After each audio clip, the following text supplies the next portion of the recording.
And welcome back, everybody, to another edition of the Always Pressing PGA DFS podcast. This week we have a special edition.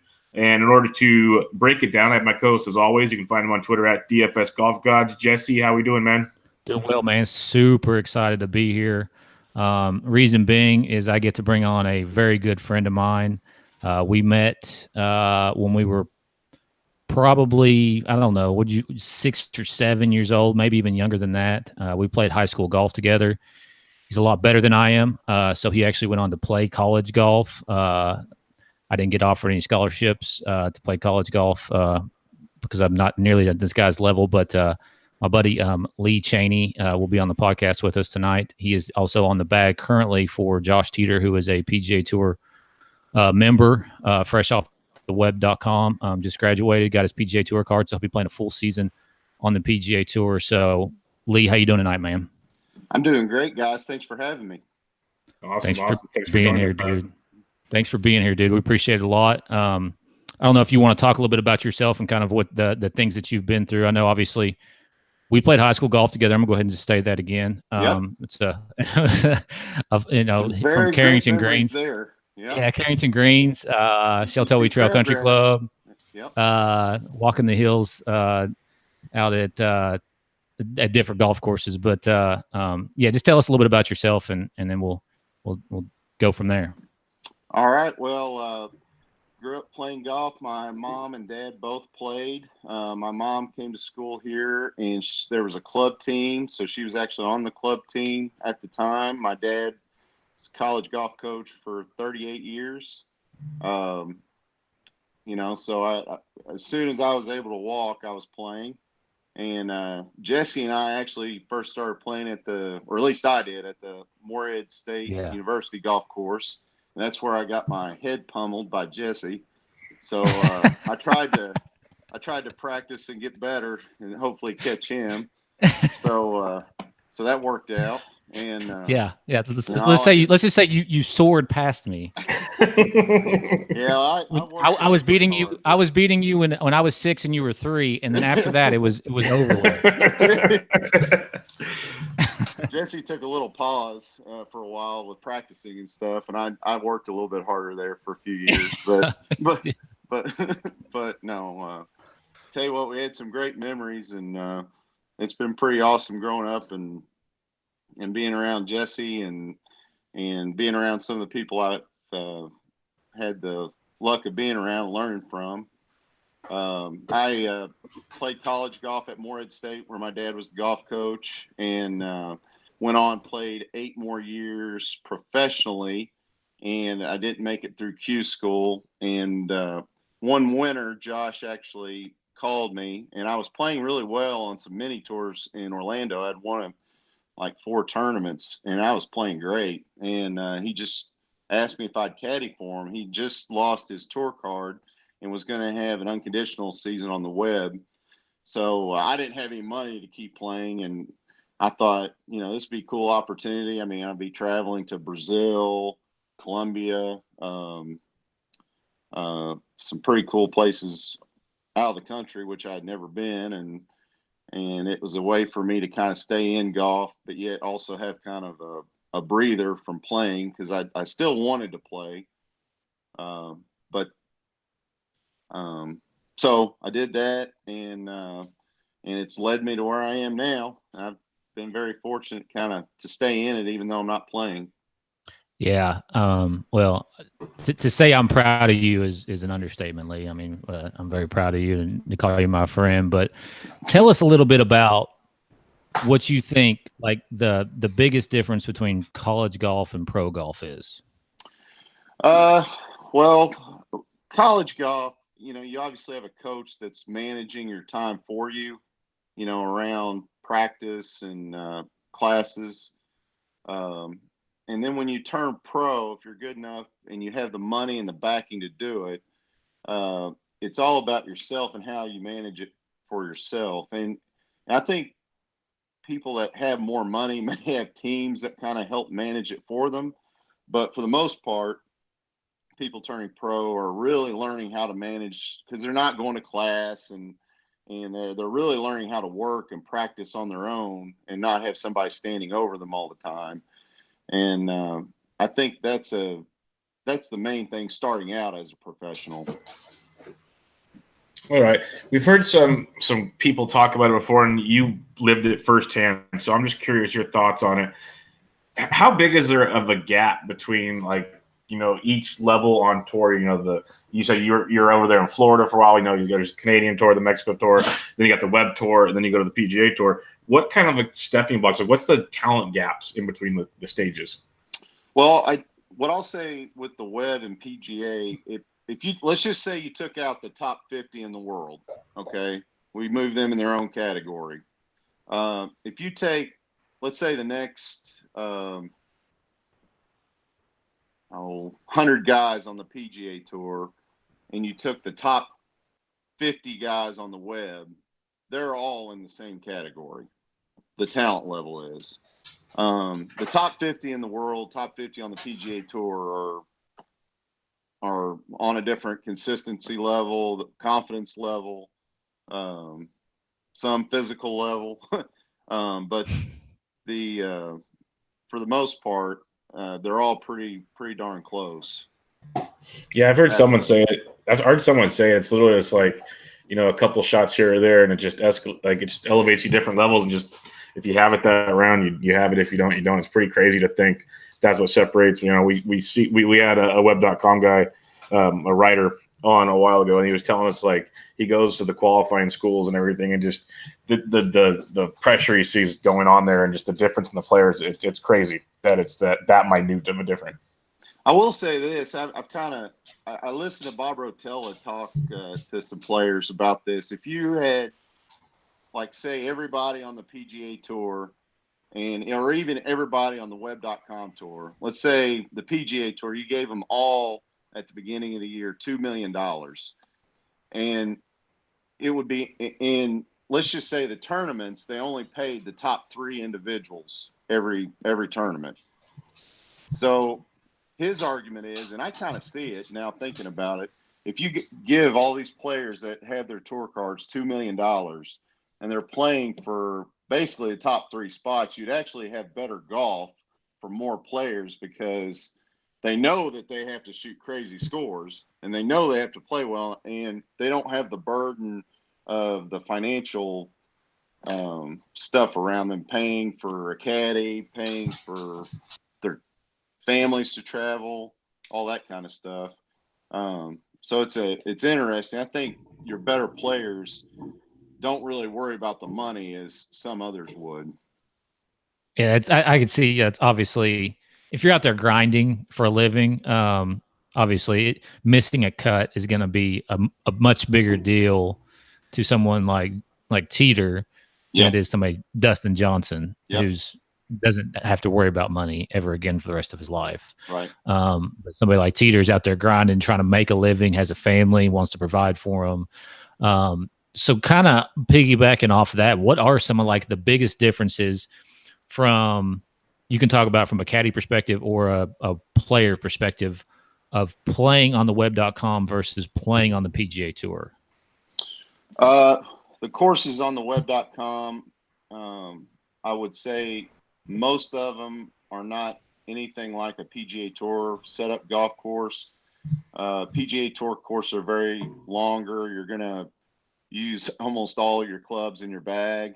On the web, there's a lot of courses where you hit driver wedges, or you're not even hitting drivers off the tee like you are on the PGA Tour. Really forces you to hit driver most of the time, unless you're like a Cameron Champ or Dustin Johnson.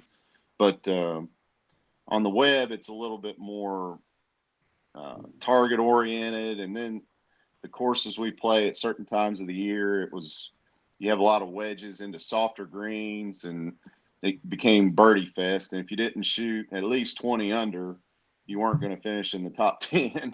So, which a PGA Tour event a lot of times is somewhere between 12 under and 20 under that win a tournament. So it's just, courses are a lot longer and typically are, they close them down a month in advance or 3 weeks in advance to get them ready. Which I don't think web courses do that. They close the day before. So it's a lot different. What about from a caddy perspective? Like, do you get any different treatment on the PGA Tour versus being on the web.com tour? I've heard a lot of stories about caddies not getting treated very well either way, but is there any difference there as far as like any amenities or anything like that goes? I'll be honest with you, the PGA Tour is a lot better because they provide food. The food is a lot better. Sometimes on the web it would get a little bit, for breakfast. I'll give you an example. For breakfast, you get donuts. On the PGA Tour, a lot of times you'd have eggs and bacon and sausage and fruit, and they do a lot better job taking care of the caddies, for sure. The web, I mean, don't get me wrong, there were some tournaments that really took care of the caddies, but for overall, it was a little bit weaker. So, gotcha. One more thing, Bubba. One more thing. Let me ask one more question. Because you were just talking about the courses there. What do you think about the web moving their finals to Victoria National for the next 10 years? It's obviously close. It's a close golf course to us. I couldn't break 90 there. So yeah, get out of here. So what are your thoughts on that? I like the change. During the time of year that we were playing there, I believe it was always in April, I think, late March or April. Yeah, it was around then. Yeah. So the weather, as you know, the weather that time of year in this region is very sketchy. I mean, you could be in the 50s, blowing 20 miles an hour, or colder. And now that it's moving into September, I think the course is always in great shape, but I think it'll be a lot more fun to play from a player's perspective, and you'll see a lot better golf. A lot of time, I caddied there twice, and it was more of survive and advance type of golf than pleasure to go around and shoot some low scores. Yeah, it's a tough golf course. Go ahead, Bubba. Yeah, no, that's kind of the consensus we've heard from, or we've read or whatever from a lot of people, is that they're going to miss going up to the scoring friendly environment of the final rounds to go in there. But one last question on this web life versus PGA life, and I just have to ask you because a couple years back we were talking before the show. I go to Pebble at least once or twice during the tournament to go hang out. And we decided to go to Buffalo Wild Wings in the Seaside after the tournament, about 20 minutes away. And there were two caddies playing Golden Tee. Do you join the caddy parade on the Golden Tee? And if so, are you like one of like the experts at it, or do you have a different vice to get when you get away? I'm definitely not one of I don't play it a lot. Peter Molinotti's caddy. I'm going brain dead with his name right now. I'll think of it in a minute. But he is supposedly the Golden Tee legend. Nobody can beat him. In fact, some places, some tour events actually put Golden Tee in the caddy dining area. So you'll watch him, and he'll just kill everybody. So he's the one with all the money and the respect. So surely they're not gambling, though, are they? Gambling, not on the PGA Tour. You get some tour events that have ping pong tables, and you'll have players in there playing against caddies, and caddies are trying to get in their player's pocketbook, trying to get some of their cash, and it's great. I wish I was better at ping pong. Josh is really good, so I can't play him, but I really need to practice and try to find something to get some extra money out of some of those guys. Hey, by the way, Chase just got a ping pong table. Did he really? Yeah, legit. Yeah, I definitely need to go there and practice. Come over, man. Yeah.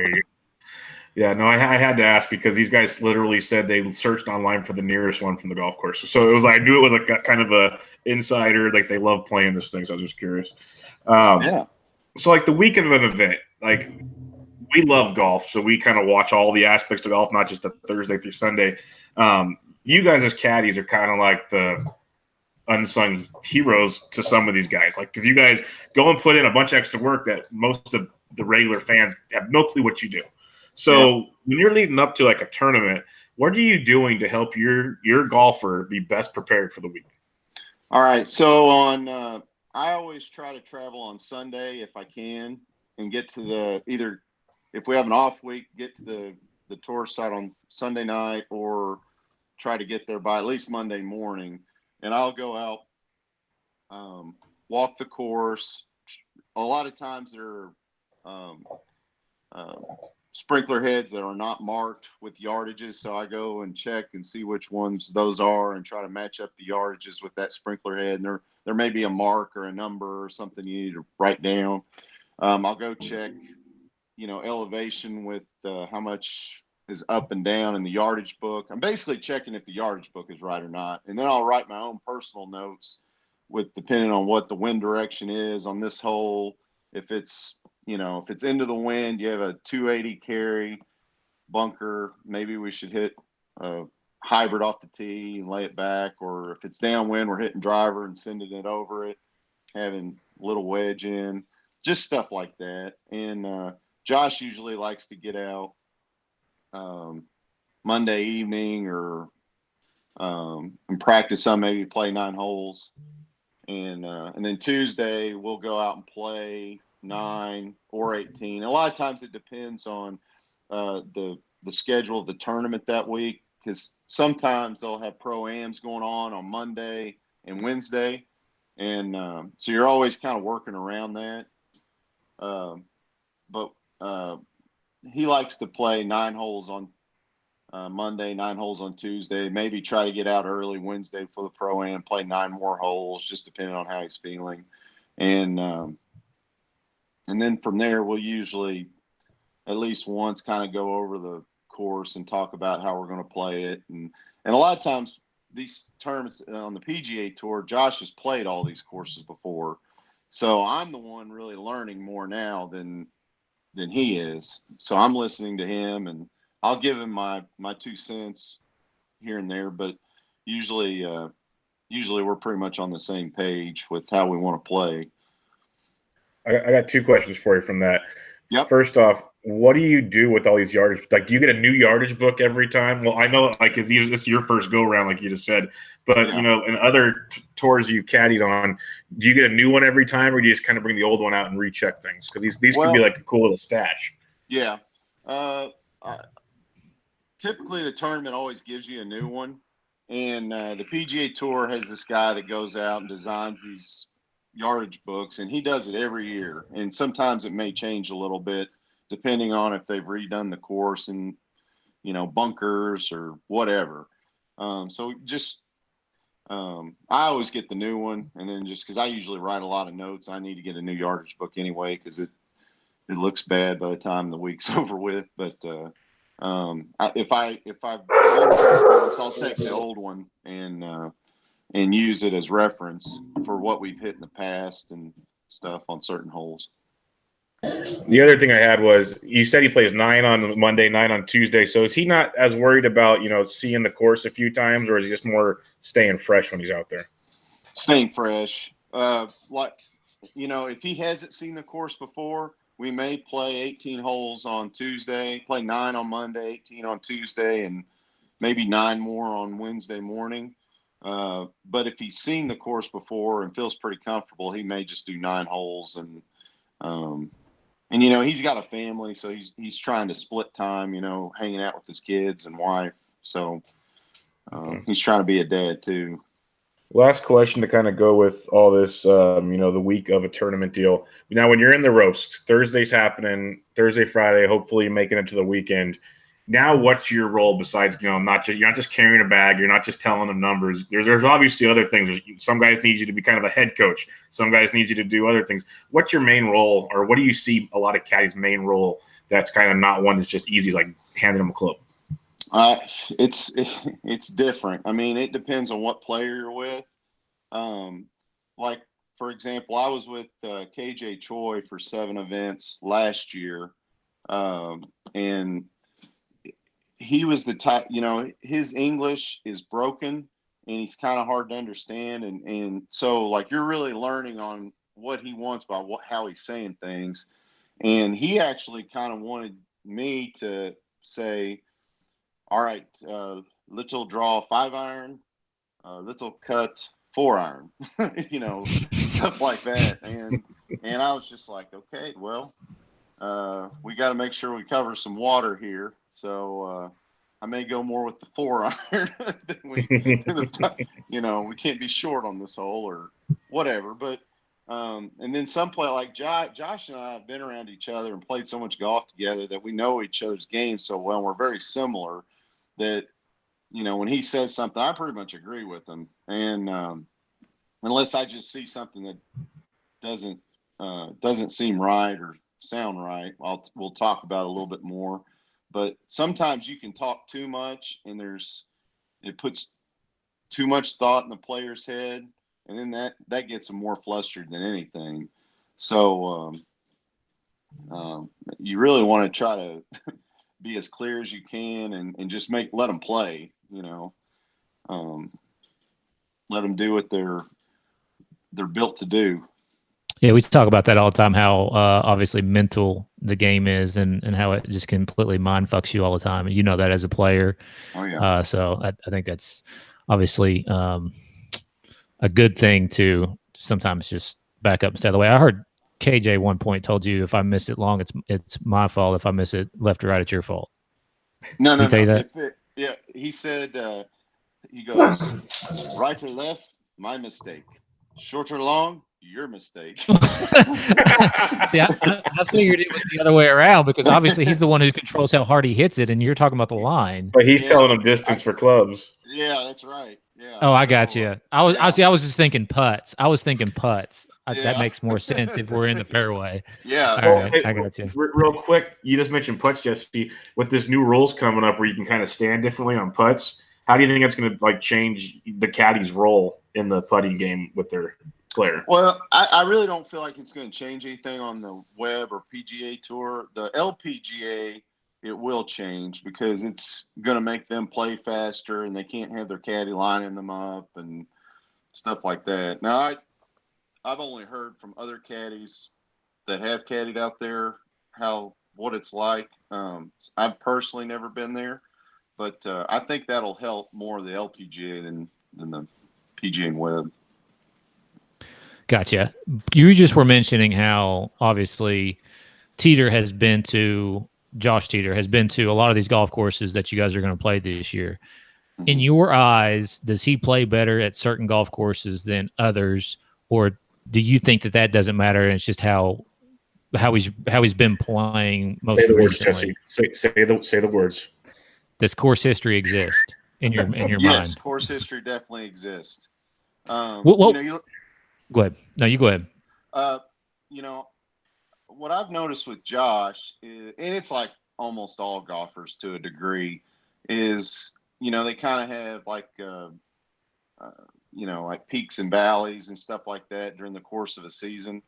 And whenever I notice he's starting to play better, more consistently, it doesn't matter what golf course he's on, he's gonna play well there. Sure. Now we look at a guy like Tiger Woods. He has the luxury of setting his schedule and picking what courses he wants to go to. Like, you never saw him playing in Harbor Town. You never saw him playing at the Sony at Wildlife Country Club. And he's going to always play at places like Torrey, where he's won 5-6 times, however many it is, because they're long golf courses. It's fairly open, even though the rough can be penal. So a guy like that who knows himself, knows that he'll do better on those courses, they'll definitely, make their schedule out for that more. Gotcha. Josh, he's in the area where I just want to play whenever I get in. It doesn't matter what course, so. Well, he's trying to make a living. That's right. Yeah. Yep. Yeah. I'm with you. Go ahead, Bubba. Okay, we kind of talked about this before we started recording, so say whatever you wish here. But we'll start with this one. What's one of your favorite memories from you personally playing on your tours, or it could be caddying if you want, because we'll get into some other funny stories here in a bit. But what's kind of like your favorite memory of being around golf? One of my favorite memories, it doesn't have to do with golf, but there's this caddy. He's 77 years old. His name is Hilton James. He's caddied a long time, and he's still caddying. He caddies for Ben Coles. He's one of my good friends, and this is a fairly cleaner story with him. He's got some great stories with him, but we were in the Dominican Republic, and we were at the Westin on Punta Cana, and that was when the Kentucky Derby was going on. He's a big horse gambler, and so they got a couple favorites that they're betting on, and this is a few years ago, and the horse that ended up winning, its name was General Lee, and I'm sitting next to him. We're at the bar drinking, and I go, "Man, you got to bet on this horse." And he goes, "Shit, you really think so? You think this horse will finish?" And I'm like, "Man, come on. I'm sitting next to you. It's in the field. You got to put some money on it." And the damn thing won. And he did some type of like trifecta box, and he ended up making $900. And you would have thought he won the Powerball or something. It was unbelievable. And that's definitely one of them. There's a lot of stories with him. He's one of the best out there. What about like on the golf course for yourself? Any like course. What would you consider like your best accomplishment in golf? Let's see. Kind of putting you on the spot there, I know, but yeah. Well, let's say from a caddy perspective, I think probably the best one for me was this past year. Josh was either one shot out of the lead going in. We were in Hayward, California, which is just outside of Oakland, playing in the Ellie Mae Classic. That's the one Steph Curry plays in. Yeah. Right. And so Josh is like one shot out of the lead or right by the lead going in the final round. And I knew going into it that he needed a solo second to secure his tour card. So we ended up going through, and I'm trying to remember going brain dead with the guy that won, but Trevor Cone won the tournament, and so he was leading like on the last 3 holes. He's up by 5 shots on us, and we are tied for second at this point, and we're playing with the guy that is tied with us for second. So the guy that we were playing with didn't finish the best, and Josh on the last hole had hit it right, and this green sits up, and the pin was on the right side, and we're in the right rough, and you have the grandstand that's kind of to the left and behind the green, and you could actually use the grandstand if you wanted to bounce it back on the green. I'm totally against that. Go ahead. Well, so Josh, we're like going through the numbers, and I'm like, all right, we got to cover 139 to cover over the bunker, and it was on line with the middle of the green. And I had looked at the scoreboard when I was walking up. I don't think he had. And we actually had a 2-shot lead on third place. So now I'm thinking, okay, we're actually playing with the guy that's tied for third. Unless he makes birdie, we need to just play conservative. And so we're going through the numbers, and I'd come up with, it was like 139 covers, 160 long on that same line through the middle of the green. And it had kind of a questionable line, and I said, Josh, we just need to hit 9-iron at the corner of the green, or at the corner where the grandstand meets. It's basically in the middle of the green. And he goes, "You think that's too much?" And I'm like, "Well, we can't be short, and there's a slope back there. If it rolls up, it'll roll back in the middle of the green, and you got like a 30-foot putt back to the hole." So he goes with it, and I could tell he's a little nervous. and he it hits a great shot right where I was talking, and it ends up being right in the middle of the green, and we ended up finishing solo second, got his tour card back, and now we're here. So that's probably the best memory for me up till now. That's really cool stuff, man. That's one thing I love about golf right there is he had play-by-play members every moment of every part of that. You could probably do that probably hundreds of your shots. Hey, listen. Yeah, there's shots too that I've intentionally tried to forget too. So yeah, but Lee can go through also every shot he's ever hit at Eagle Trace golf course too. So he's got that in his mind. Any other like funny stories you got off the top of your head? Anything that you don't have to get too salacious, name any names, but anything funny or cool you think you'd like to share? So when I worked for KJ, we were playing in Harbor Town, and I think it's number 14 is a par 3 that has water that goes around the front and around the side, the right side of the green. It's a very narrow green, and I think our yardage was 170 front, 192 hole. The pin's in the middle left of the green, middle back part left, and the key is to stay short of the pin because you're putting back uphill. If you miss long, you're chipping down away, and you're actually chipping back at the water, and it brings chipping it in the water into play. So 170 for KJ, he flew his 7-iron. If he drew it, maybe 170. Okay. And his 6-iron, he'd fly about 185. So at the time, I'm thinking 6-iron. And then there was a little bit of gust of wind that went down and off the right. And he kind of backs off of it, and he looks at me, he goes, 6-iron too much? And it quit blowing. And of course, I'm scared to death of seeing him hit this thing short in the water.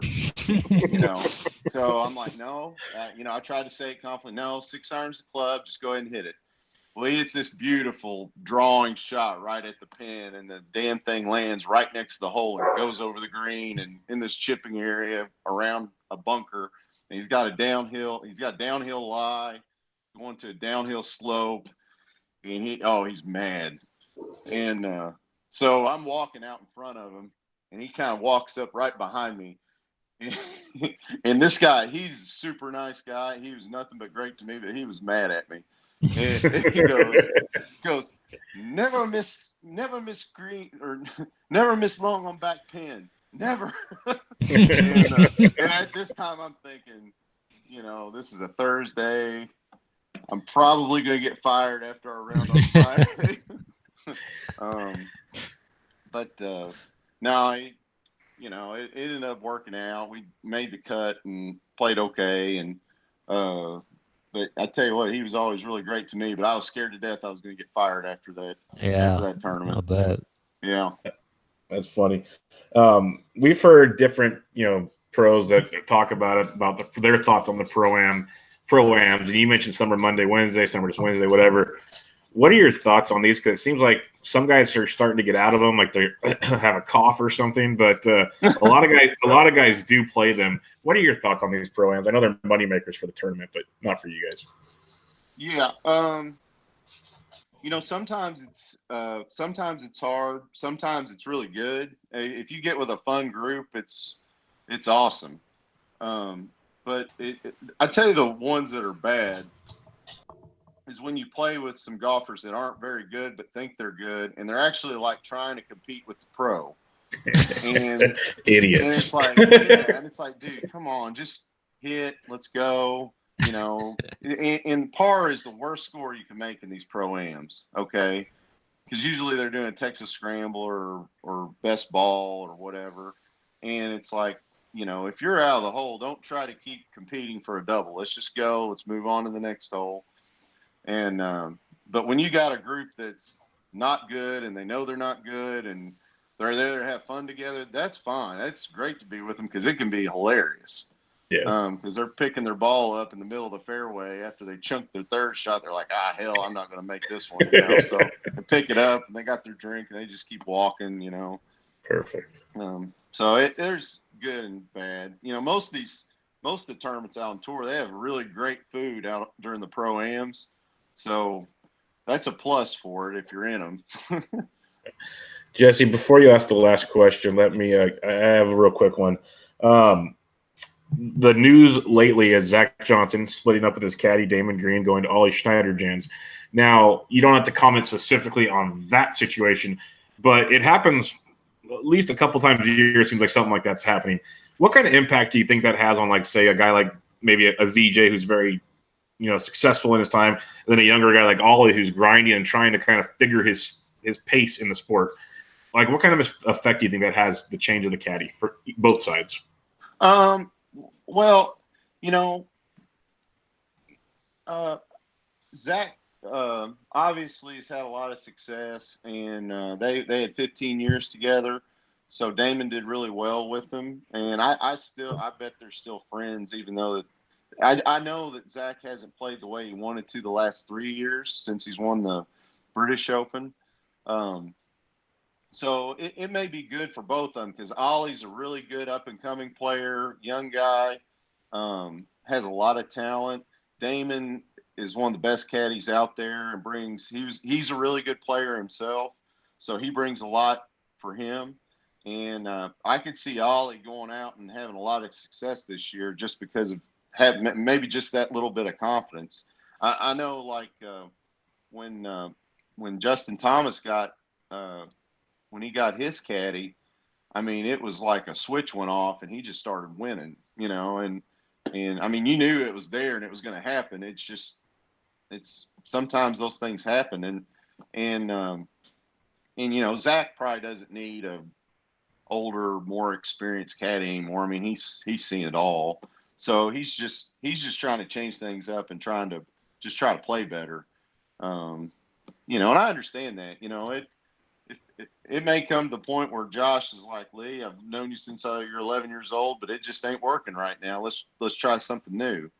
And, I understand that completely. So, but I come from a playing standpoint, and I know how good just a little change here or there could be. So it's sometimes a hard situation, but most of the times it works out for both parties. Would you say that most caddies end up as a caddy just because they weren't good enough to like make the professional tours? Is that I'd why? say there's some of them for sure. Yeah. Yeah. There's But most everybody plays golf, right? Yeah. Oh, yeah. Especially on the PGA Tour. I would say on the web, there are some that are club caddies.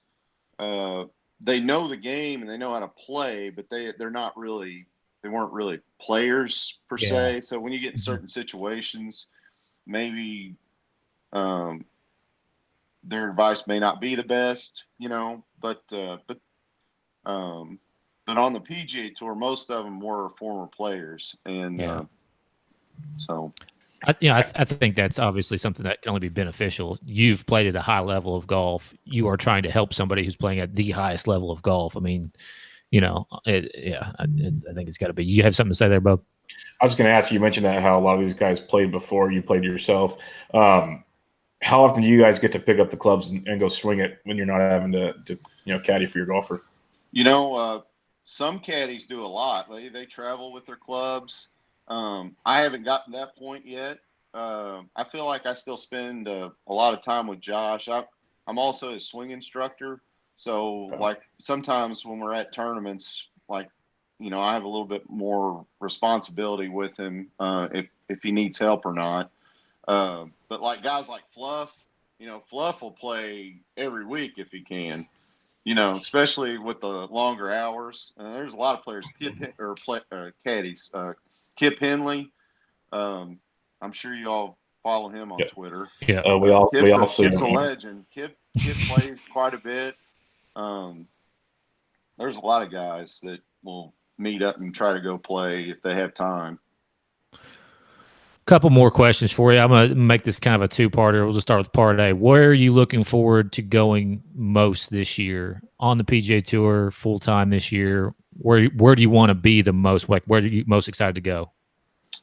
Well, Bubba and I kind of talked about it before. I'm excited to go to Pebble. I've never been, and that Josh told me if he had to pay for one round of golf, he's played Augusta National and places like that, he would pay to play Pebble.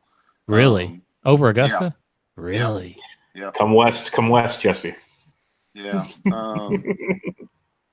So now, granted, I haven't been to either of those places, Jesse. I always thought Augusta, but you've been to Augusta though, haven't you? You just stepped on. I've been, but I've never played. Yeah, I'm with you.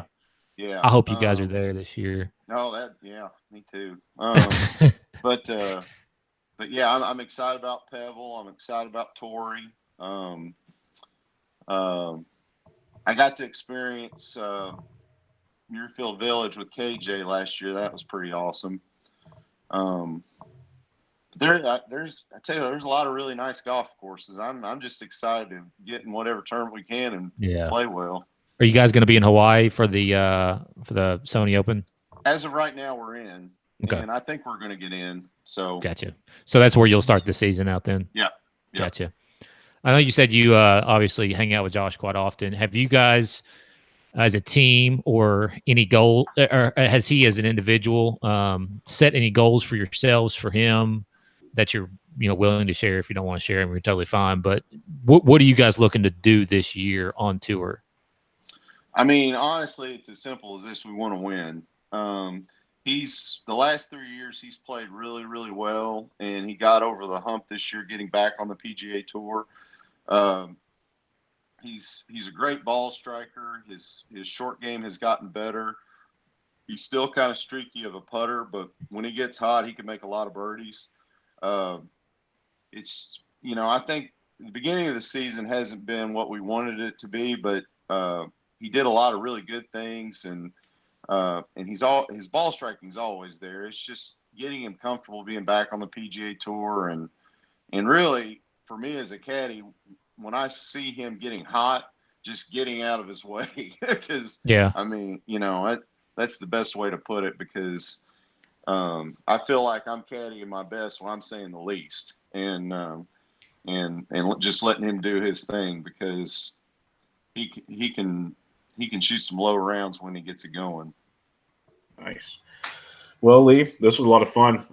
We, like Jesse and I talked about, we can hear guys tell stories forever, but we can't keep you here all night long. Yep. But Jesse, any final thoughts before we wrap it up, Lee? No, man, I appreciate you coming on. A lot of good stuff, Lee. We look forward to keeping up with you this season on the PGA Tour. You and Josh will be rooting for you both. And like I said, Chase has a ping pong table. So come over and play some ping pong. Yes. All right. There you go. I love it. Yeah. Jesse gives guys. Bubba, it was really, really nice to meet you. Hopefully I see you up at Pebble. And, and you can show me where to go. That'll be that's a foreign area to me, so I'm ready to take any advice. Yeah, no, I'll definitely come on out there and catch up with you, because I go out there usually for at least one practice round and 1 or 2 rounds in the tournament. So I'll definitely reach out to you and we'll make it happen. It's a lot of fun, and you're a lucky man, because you're going to get to do a lot more than I get to do when I go to Pebble. So that's pretty cool. I just hope the weather's good. I know what it can be like if it's bad. So we always laugh. We always laugh around here, because it seems like the week of Pebble, at least for the practice rounds, there's always at least one good day of rain, and then the weekend's kind of like, okay, is it going to be windy, rainy? Are we actually going to? The last couple of years have been beautiful, absolutely beautiful. Yeah. So that's what we're hoping for, and hopefully I get to watch you guys on a Sunday. So that's what we're hoping for. Well, thank you, buddy. All right, man. I appreciate it.